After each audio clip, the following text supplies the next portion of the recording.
let's create big businesses that can help change the world and make a big difference, as well as let's actually change people's mindsets. And because then just how they communicate with somebody at the grocery store can actually help to lift somebody up, help improve their Yeah. lives. Hi there. Do you want to write fiction that readers gush about, but you can't figure out how to fill in the beginning, middle, or end of your story? I can help with that. Do you struggle to flesh out character or plot, or to stick with your story long enough to finish it? I can help with that. Once your book is written, are you totally clueless about marketing? Do you find yourself Googling how to market a book or how to make money on fiction? I can help with that. Welcome to the Prolific Author Podcast. You know you're meant to write fiction, but you can't seem to nail down the skills or processes that make it simple and repeatable, not to mention fun. So you wait around for the muse to show up, try to force your story into a template or outline, or take months, if not years, to discover your story. Plot twist, there's a better way. Hi, I'm Liesl, USA Today bestselling author, story psychologist, writing craft geek, Christian, and story clarity coach. After 10 years of trying to master fiction using the old industry standard writing advice, I still felt lost.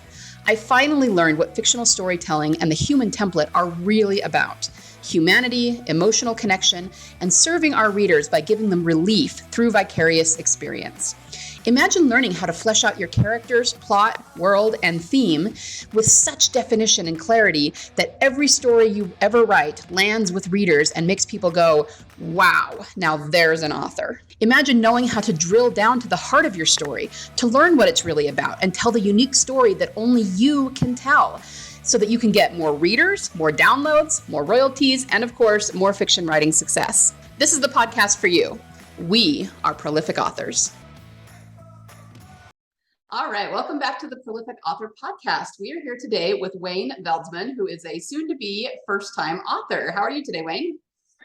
Good. I'm super excited, honestly. It was like, I feel like it was almost meant to be that we connected. Yeah, I do too. I do too. So why don't you start by telling everyone who you are and what you do? Yeah. So as you said, my name is Wayne Veldsman.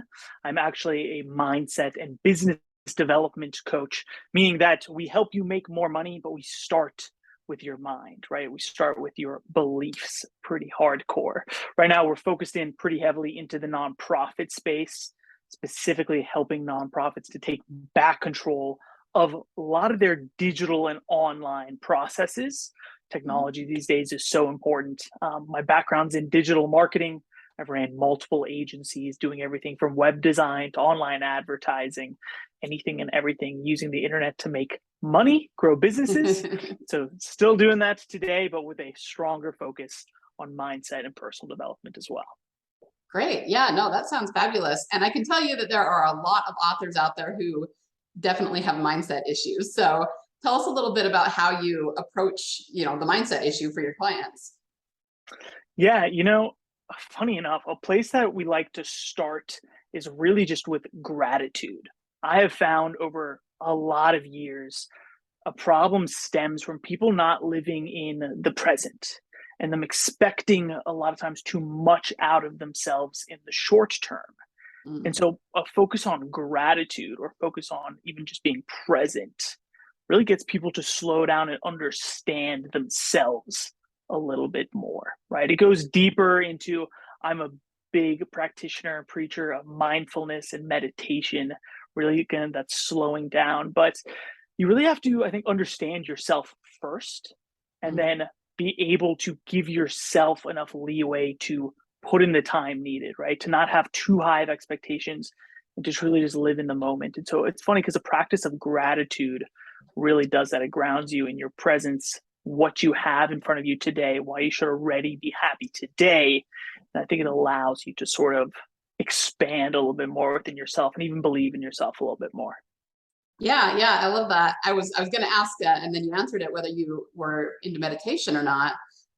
So when you say that you need to kind of figure out who you are in the present, I mean, what would that look like? Like figuring out your why? Is that kind of what that is? Or can you expound on that a little bit more?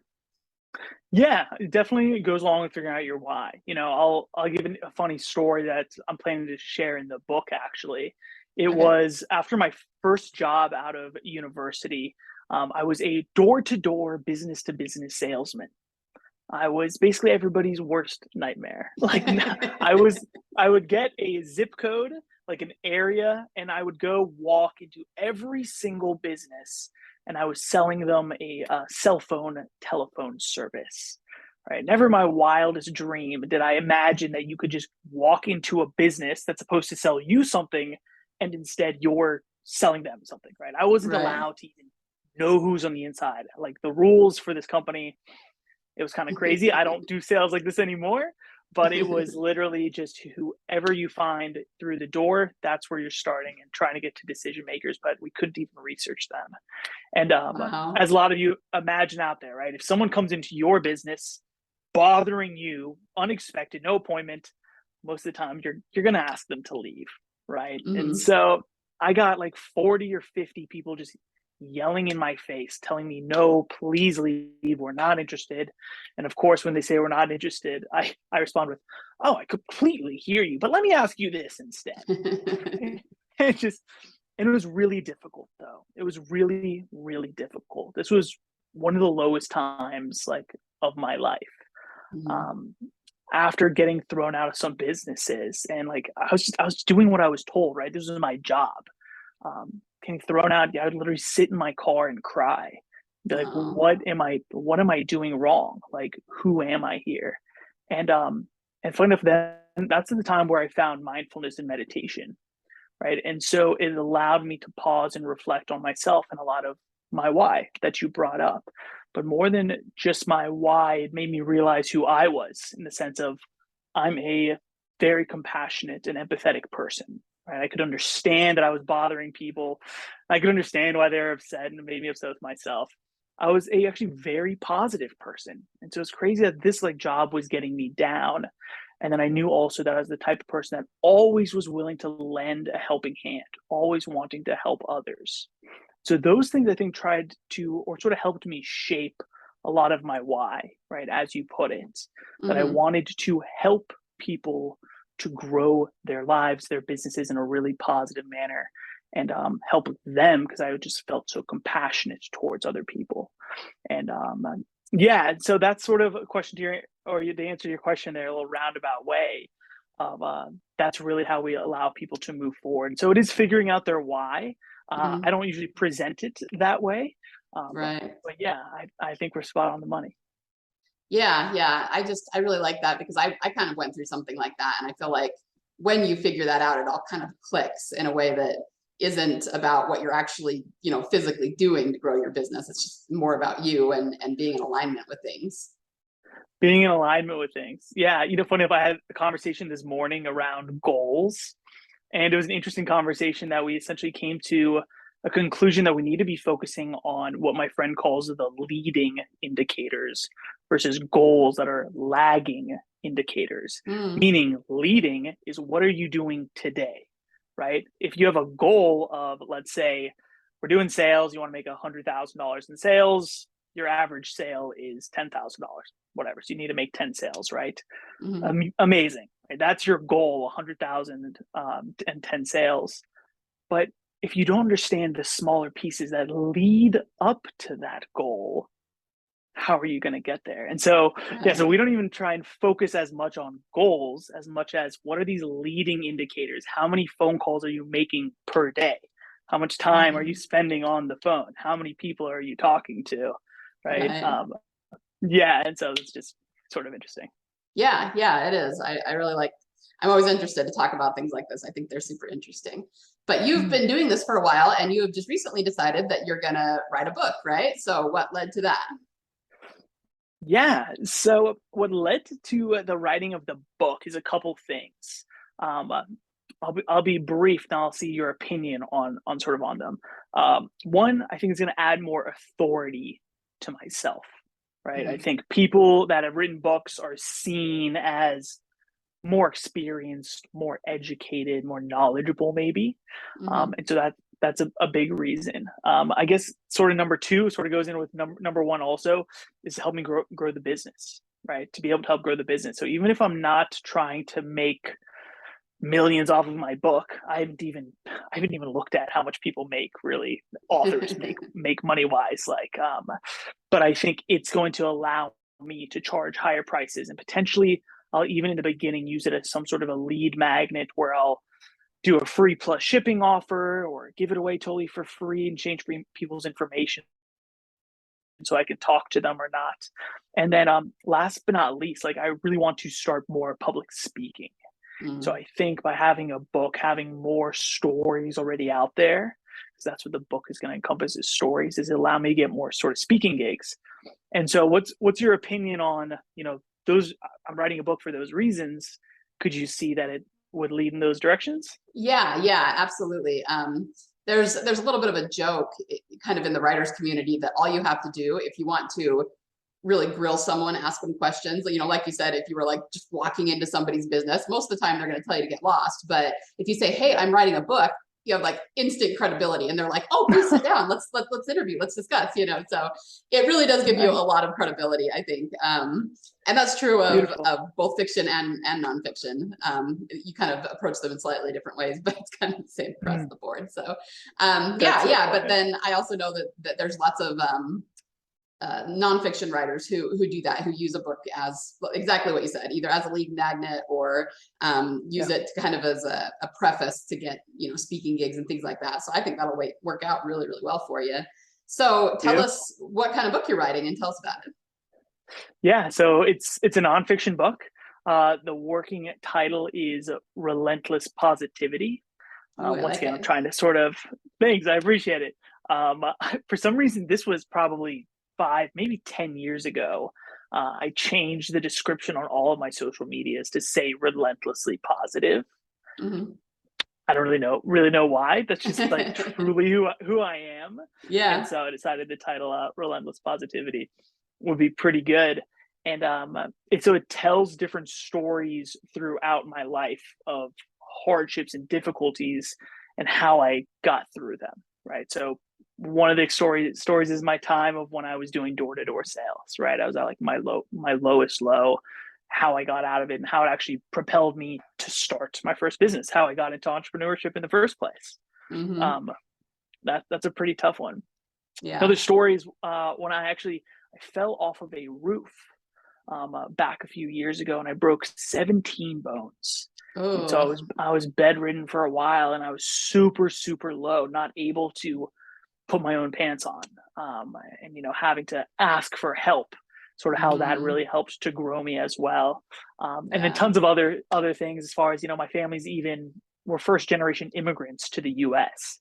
I don't have much of an accent, but I grew up immigrant family, lower middle class, and just the lessons that I learned from my parents and the hard work and everything from moving to a new country with absolutely nothing to where we are today is pretty amazing. And so, yeah, lots of little stories around challenges that I went through, how I got through them, and then I'm hoping to make it pretty interactive. I've only written 2 chapters, and I think I'm going to go back and add some almost not worksheets into it, but some prompts, if you Okay. will.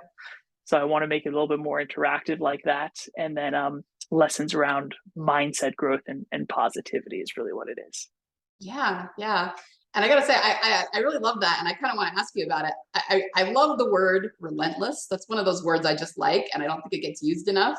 And that's probably a Mm-hmm. good thing. If it were overused, then I wouldn't like it so much. But Yeah. I don't know. I feel like it's a really descriptive word that for what it means. Anyway, every once in a while, you just come across these words that you love, and that's one of them that I really love.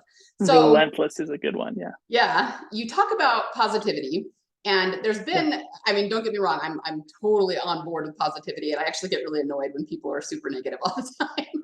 But there's Yeah. also been this cultural thing lately that I've noticed about the possibility of toxic positivity. So is that something you've ever thought Mm. about or addressed at all? So when you hear it's interesting because I've just started seeing it a little bit also. Let me Hmm. ask you. So when you hear toxic positivity, elaborate a little bit more. What does that sort of mean to you? To me, I don't know. It's one of those things that I think it can mean different things to different people. But if I were to Mm. define it, I would say that it probably means someone who's not being genuine, who's being so positive all the time that it comes across as fake, or that maybe they are just not being terribly compassionate with people's problems and, you know, telling them to get over it and be positive, or something like that. But I'm not sure. I don't know exactly how everybody defines it. Yeah, that's interesting, right? So I think I love that definition right there, right? Either people who aren't being genuine, so their positivity, it's like being pushed off in a toxic manner, right? Right. Or what was the second one you said? You said not being genuine, And not being compassionate. not being compassionate, also not being compassionate with people, just saying get over it, right? Be positive. Mm-hmm. Come on, that's super interesting. And so I think those are definitely negatives, right? Those are definitely negatives Right. right there. And so I think you need to one be genuine, right? Don't put up a big facade in front of people necessarily. But I think positivity, the way that I look at it is, you know, you shift it to be able to look towards the positive side of things. And so Mm-hmm. a big piece that I always talk about is active listening, right? So Mm-hmm. active listening is not just listening to be able to respond, but it's really taking time to digest things, to interpret them, and to repeat them back to people, even, right? So that's where a lot of that compassion is going to come from when you truly listen. And so with that, through positivity, right, it's you're listening, your compassion to what somebody's going through, digesting it, and then you're maybe trying to help them see the positive, the light at the Mm-hmm. end of the tunnel. It's, hey, this is a really tough time you're going through. I just heard you say X and Y and Z, and no doubt that is really difficult. It's like, how else can we look at this though? Right? Mm-hmm. Or not even this one situation per se. I mean, let's say there was a death in the family, right? Absolutely terrible. Of course, you go through the sense of they lived a wonderful life, right? They changed so many people's lives, amazing memories that we have with them. But there's no getting away from that it's a negative situation that's going on, Mm-hmm. right? We're not going to Right. spin it completely, and that's okay. But then it's being able to see the positive in other parts of your life, right? Mm-hmm. The Mm-hmm. positive that you're still alive, right? You're still healthy. Let's go back to gratitude, right? So even Right. though some things are going bad and some things are negative, there's always other positives that we can look at and that we can choose to focus on those positives versus choosing to focus on the negatives. Yeah. Yeah. I really like that. I really like the way you explain that. And it actually reminds me of a story I heard a long time ago about Michael J. Fox, who wrote a book which I have not actually read, called Always Looking Up, and it was about optimism. You know, and he Oh, tells a nice. story about how even he is not always optimistic. And one day he was frustrated because he kept missing his deadline due to his health problems for his book. And he came out of his office and he was like, "Oh, I'm never going to get my book on optimism written," you know? And then his wife just looked at him and was like, "Did you really just say that?" I'm never going to get it written. That's being really optimistic right there. Yeah, yeah. That So is yeah, I think it's so important funny. to acknowledge that everybody has their days, and it's something everybody has to work at. Absolutely, right? And give yourself compassion as well. Like, Yeah. I mean, that's even I think a mindfulness or meditation thing. Which, if you were going to ask the question, I'm curious if you're into as well. Yeah. Right? I'm just Beautiful, right? recently So learning how to do it, and so it's pretty recent for me. Yeah. love it, right? Everybody has to start at some point. Right. Everybody has to start at ground zero at some point. But it's really just helping you to like be in control and understand your thoughts and not Hmm. just let your thoughts run rampage. And so Right. then you can literally just be like, huh, you know what? I'm having a bad day today. This feels this feels shitty, basically, right? Well, just and then you can Right. say that's okay, and that's all right, right? And Hmm. that's all right. Give yourself a timeout. Give yourself a break. Like you Yeah. don't have to be so aggressive all the time and push. I think that's how burnout happens a lot of the time, right? It's Hmm. fine. Let's be compassionate, be positive towards yourself of you're going through a rough time now, but you know you're a really positive and driven person. And so take a break. That's all good. And then we'll know you'll be able to get back after it. Right? We have Right. that confidence, at least that positivity.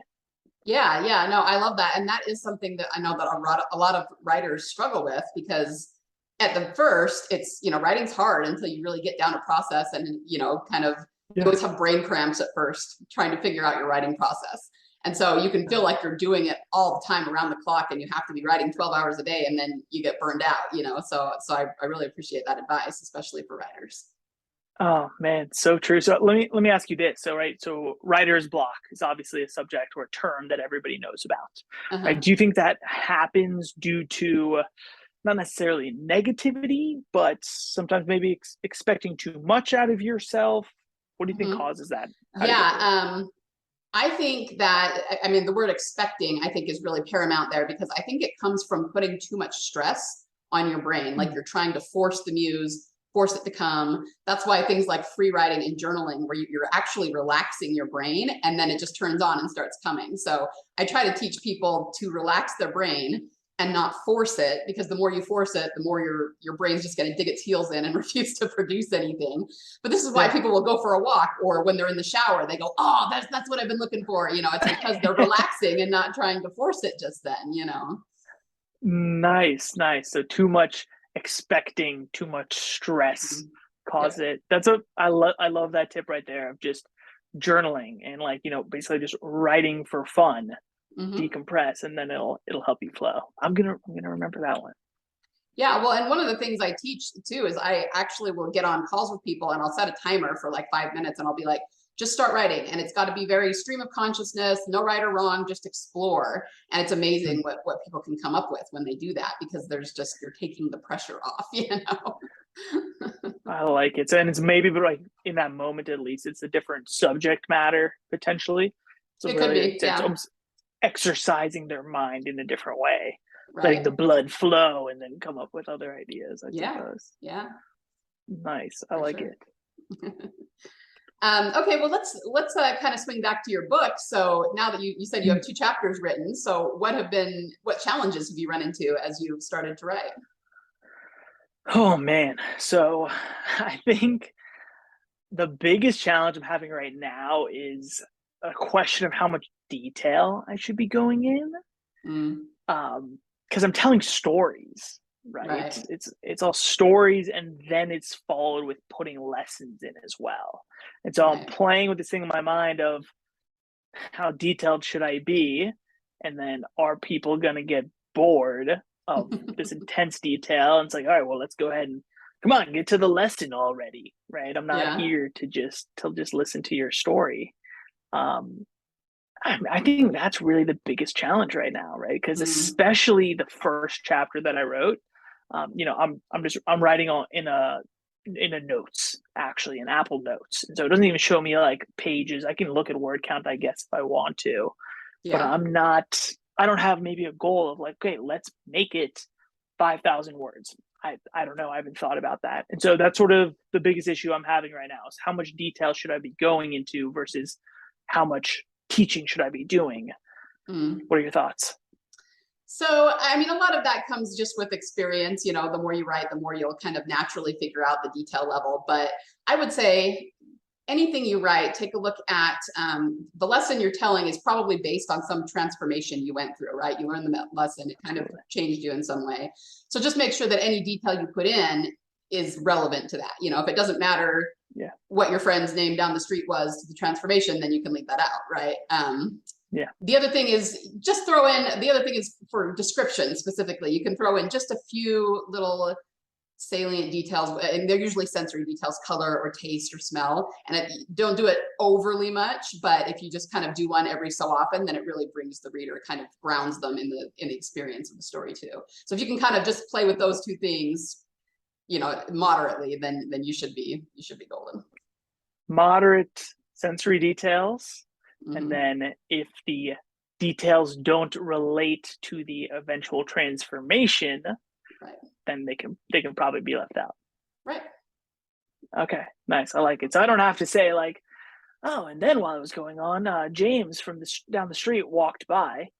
We talked about our front yards, and then we stood there for 7 minutes, and then he left. Right. I can leave that part out, right?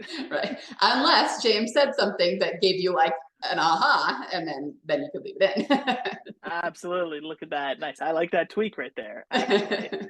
Yeah, because it could be very important or completely waste of everybody's time. Yeah. Well, it makes me think of like little kids telling stories because they do that. They'll go off on a tangent about how they chase their ball down the street and you're going, okay, get to the point. So just think of it that way. Always stay on the point. I like it. I like it. Great. Well, hey, I mean, that's it. Honestly, I mean, that is a very real struggle that writers have. So you're in good company. But at the same time, if that's the really only heavy challenge you're having, then I think you're on a really good path toward getting your book written. I appreciate it. Yeah. Other than that, I'm focusing on just writing right now. Right? Mm-hmm. I'm only 2 chapters in, and I have a lot of other work, a lot of other projects that I'm doing, and so I'm trying to just make myself put in the time necessary to write. Yeah. So, I think that's a pretty good simple answer to that one is make the time, schedule the Mm-hmm. time to write. Yep. And then other than that, it's the details. But I'm just so excited, right, to be sharing stories that I've told so many times. Like they come up in conversation. And so I'm telling them to people always and putting the lesson on top of it. And so I'm Yeah. just bundling them together, and I'm excited. I think it's going to change a lot of people's lives is really what I'm shooting for here, and that's what the business does also. Right. Right. So how do you say that you want to change people's lives? How would you frame that? Yeah, my goal or one of my whys is actually to change. I want to do 1 billion people's lives in a positive way. So a lot of times, if I drill it down, it's to either a business growth, and so increasing their revenue for their business, or helping them to think in a more growth oriented or positive way. And Mm-hmm. so we'll see sort of what the future holds for me. So the my main business and brand is called Journey to Legacy. And so that goes in sort of both those directions of let's create big businesses that can help change the world and make a big difference, as well as let's actually change people's mindsets. And because then just how they communicate with somebody at the grocery store can actually help to lift somebody up, help improve their Yeah. lives. And so that's where, personal and business development comes from. Yeah, looking to change 1 billion people in a positive way. So mindset or business. Yeah, that's great. That's really inspiring. I like that. I think that those two things that you said, they kind of really go hand in hand and become circular. Because if someone's changing to a growth mindset, they're going to make more money. And if they make more money, they'll have more time to figure out more growth mindset. You know what I mean? So I think they Yeah, really work well in tandem. exactly. So that's what we're trying to do, and more people are accepting and understanding that it really does start with you, starts Mm-hmm. with the way that you think before you can really start to build a bigger business or even start to build others. You have to build yourself first. Yeah, yeah. So if we were to apply that specifically to my audience, let's say you have somebody who's, wants to build a fiction empire but they're like really nervous to put their work out there, or they're doubting their abilities, or they just can't imagine they're ever going to sell like Patterson sells, what would you tell Yeah. them in terms of starting to change their mindset? Yeah. Um, uh, One, I love to always tell people that if they're afraid that they're not good enough, or they're not going to be smart enough, or people are going to make fun of them, whatever, it's to just start. To remember that everybody starts at ground zero, right? We just mentioned it for the mindfulness and the meditation, Right. right? Everybody started somewhere with no experience. They weren't the best in the world the first get go at it, and so you just have to start, right? Simple as that. Mm-hmm. I like another interesting mindset piece is that what you believe to be good and what you believe is going to be popular and really, inspire people might not be what other people think is really good and really inspirational. And so that's Right. simply just to say that if you don't think it's good enough to put out yet, somebody else might already be in love with it. And Mm-hmm. so if you could realize that, now you can get out of your own way, right? Produce and put it out there, right? What you think is great, put it out there, right?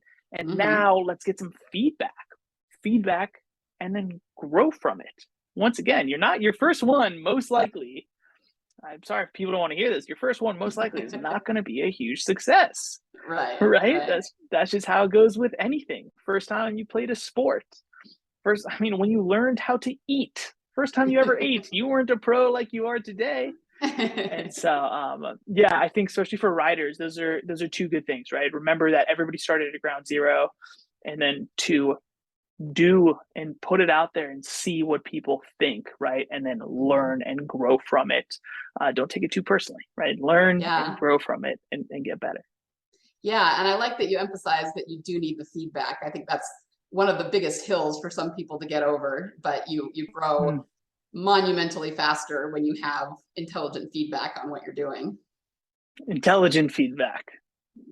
I like that ad right there. Intelligent feedback, right? Yep, Yeah, you don't want to just be taking feedback from every single person, right, especially if they're not your audience. Don't take right. feedback from them.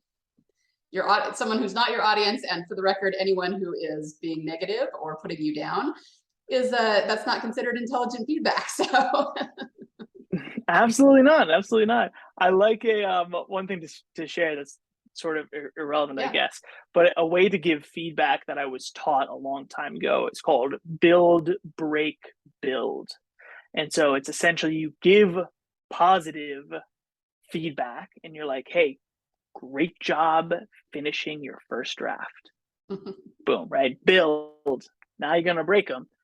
Awesome job finishing your first draft, but you spent way too much time on it, or you didn't spend enough time on it, or right, you didn't put enough detail, or you put in pointless detail, whatever it might be. And then you're going to build them up again, right? But then seriously, hey, remember, you're doing a great job. This is your first time.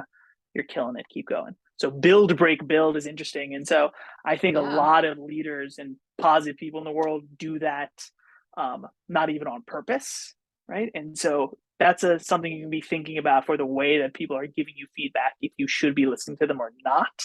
Is if they're just negative, just telling you what's wrong, there's a chance that their mindset's a little off, right? They need to be Right. building you up at the same time. Right. No, I love that. That's such a great framework to use. I'm really big Mm, on writer critique groups, so yeah, I really really like that. That's awesome. And I think wonderful. it opens people up to the feedback rather than their ego's less likely to get in the way and they're less likely to get offended if you do it that way. Yeah, exactly, right? Their ego is less likely to get in the way. They're going to be more open to actually listen to you and take Right. action on the feedback. Yeah. Yeah. I love it. I love it. All right. Well, this has been a really fun conversation. Anything else that you want to mention or talk about before we wrap up? No, I don't think so. Thanks so much. I'm sharing some progress and sort of the journey of writing the book on social media. And Great. so if anybody out there is curious, just type in my name literally into any social media platform. I'm fortunate that I have somewhat unique name, and so you'll find me everywhere and anywhere wherever you guys frequent on social media. But please feel free to reach out, say hello. Liesel, hey, I really appreciate it. Yeah, yeah, I appreciate having you here. And tell everyone what the name of your show is. Is it a podcast or it's an actual show? Actual show right now is That's what called I thought. Making a Difference. Making a Yeah, difference. making a difference is pretty great. And so it's everywhere podcasts are available. It's on YouTube. It's on our website also. Making a difference. It's pretty wonderful. Come check out the episode with Lisa. It was a ton of fun. Yeah, yeah. I'll put all the links, including your social media links and everything, in the show notes so that people can find them. But yeah, just good luck with your book. I'm really excited for you that you're getting to do that, Thanks. and good luck on all of your business endeavors. I appreciate it. You too. We'll talk soon. All right, bye. Before you go, if you found value in this episode, can you do me a solid and share it with other authors you think might benefit from it? Remember, the rising tide lifts all boats. Also, if you haven't yet, would you be willing to leave me a review on Apple Podcasts? It's the only way for me to know that you're enjoying the podcast, and it helps Apple recommend it to other authors like you who might benefit from it. Finally, if you haven't already, hop over and join the Prolific Author community on Facebook. Inside, authors network, ask questions, and I often do teaching via Facebook Lives. Thank you so much for listening today. Happy story crafting this week. And remember, there is always a market for awesome.